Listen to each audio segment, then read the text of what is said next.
Hello guys, welcome back. I am Ranjit sir and you are watching my YouTube channel get smart study. दोस्तों, आज आपके लेकर आए हैं डस्ट ऑफ स्नो का एक्सप्लेनेशन, जिसको लिखे हैं रॉबर्ट फ्रॉस्ट, जो एक अमेरिकन पोएट हैं, और यह उनकी एक सिंपल और शॉर्ट पोएम है। तो दोस्तों, आज इसका एक्सप्लेनेशन करते हैं। The way A crow shook down on me the dust of snow from a hemlock tree। तो दोस्तों, यहाँ पर आप एक क्रो देख रहे हैं पहली लाइन में इस स्टेंजा के, और लास्ट लाइन में आप देख रहे हैं इस स्टेंजा के हेमलॉक ट्री। ए क्रो और हेमलॉक ट्री यह इल ओमेन है। यह जो है दोनों अपशगुन माने जाते हैं, समझे जाते हैं, और यहाँ पर इन दोनों का प्रयोग पोएट ने किया है। तो दोस्तों, इसका अर्थ समझने की कोशिश करते हैं। द वे ए क्रो, जिस तरह से एक कौवा, शुक down on me, Shuk down on me, मुझ पर गिराया, the dust of snow, dust of snow means होता है बर्फ का कण। तो बर्फ का कण गिराया from a hemlock tree, hemlock tree पर से। एक हेमलॉक ट्री था जिसको पॉइजन ट्री कहते हैं। तो एक धतूरे का वृक्ष था और उस पर एक कौवा जो था बैठा हुआ था, और उस कौवे के नीचे एक पोएट था जिसका नाम था रॉबर्ट फ्रॉस्ट। तो Robert Frost was sitting under the tree named hemlock tree, and the crow was sitting on this tree, and he shook down the dust of snow upon the poet। तो उसने क्या किया, बर्फ का कण जो है पोएट के ऊपर गिराया, और हेमलॉक ट्री पर से, क्योंकि हेमलॉक ट्री पर वह बैठा हुआ था, धतूरे के वृक्ष पर बैठा हुआ था। अर्थात यहाँ पर क्रो और हेमलॉक ट्री का प्रयोग करने का उद्देश्य एक ही है कि यहाँ पर पोएट के निगेटिव विचारों को दिखाया गया।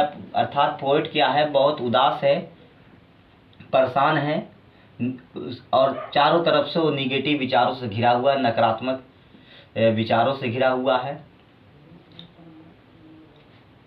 और यहाँ पर देखिए दोस्तों, क्रो और स्नो और me and tree rhyming words हैं इस स्टेंजा में। तो दोस्तों, फर्स्ट स्टेंजा में क्रो एंड स्नो और me and tree rhyming words हैं, और पहले स्टेंजा का ये अर्थ हुआ कि एक कौवा जो है वह पेड़ पर बैठा हुआ है, और पेड़ का नाम है हेमलॉक ट्री। तो कौवा पेड़ हेमलॉक ट्री पर बैठा हुआ है और बर्फ के टुकड़ों को क्या कर रहा है, गिरा रहा है पोएट पर, क्योंकि पोएट उस पेड़ के नीचे है, पेड़ के नीचे बैठा हुआ है। Has given me my heart A change of mood, has given my heart, तो मेरे हृदय को, मेरे मन को, ए चेंज, एक परिवर्तन कर दिया, ऑफ मूड, मेरी मनोदशा को।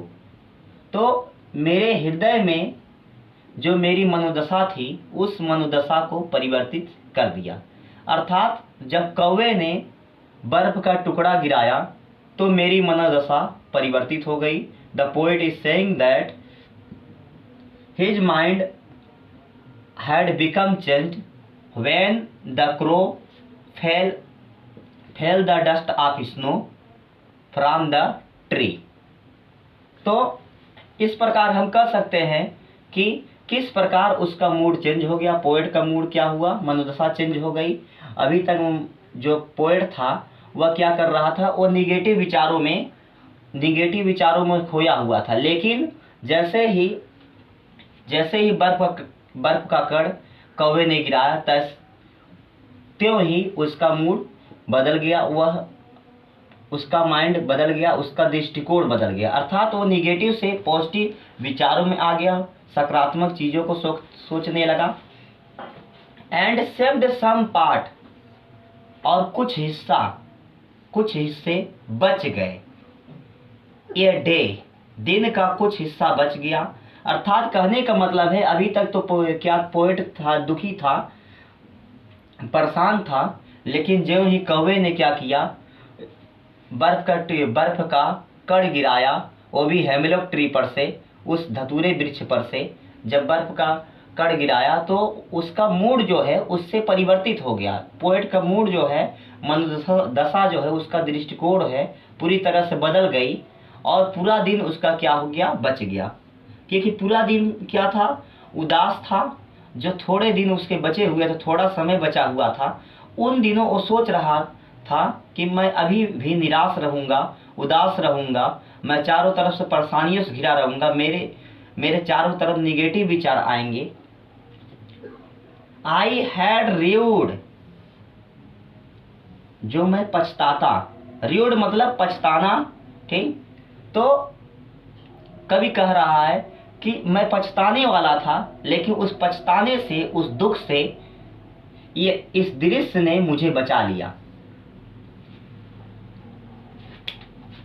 तो दोस्तों हम कह सकते हैं कि कभी कभी क्या करते हैं हम सब, क्या नाम है, हमारे अंदर सुपरस्टिशन हो जाता है, हम अंधविश्वास में जकड़ जाते हैं। और इस प्रकार इस पोएम में कवि ने दिखाने की कोशिश की है कि कैसे हम, क्या नाम है, अंधविश्वासों से घिरे रहते हैं और वह अंधविश्वास क्या करता है, हमारा नुकसान ही करता है। जैसे क्रो और हेमलॉक ट्री इस पोएम में दिया गया है। क्रो और हेमलॉक ट्री को हम इल ओमेन मानते हैं, अपशगुन मानते हैं, लेकिन क्रो और हेमलॉक ट्री ने कैसे, क्या नाम है, बेनिफिशियल पहुंचाया ये पोएट को।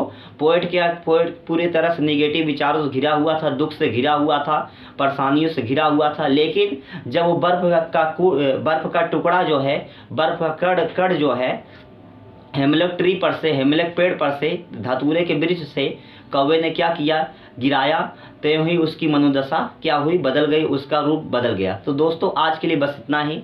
अब नेक्स्ट पार्ट में हम इसका, क्या नाम है, सेंटर आइडिया पढ़ेंगे।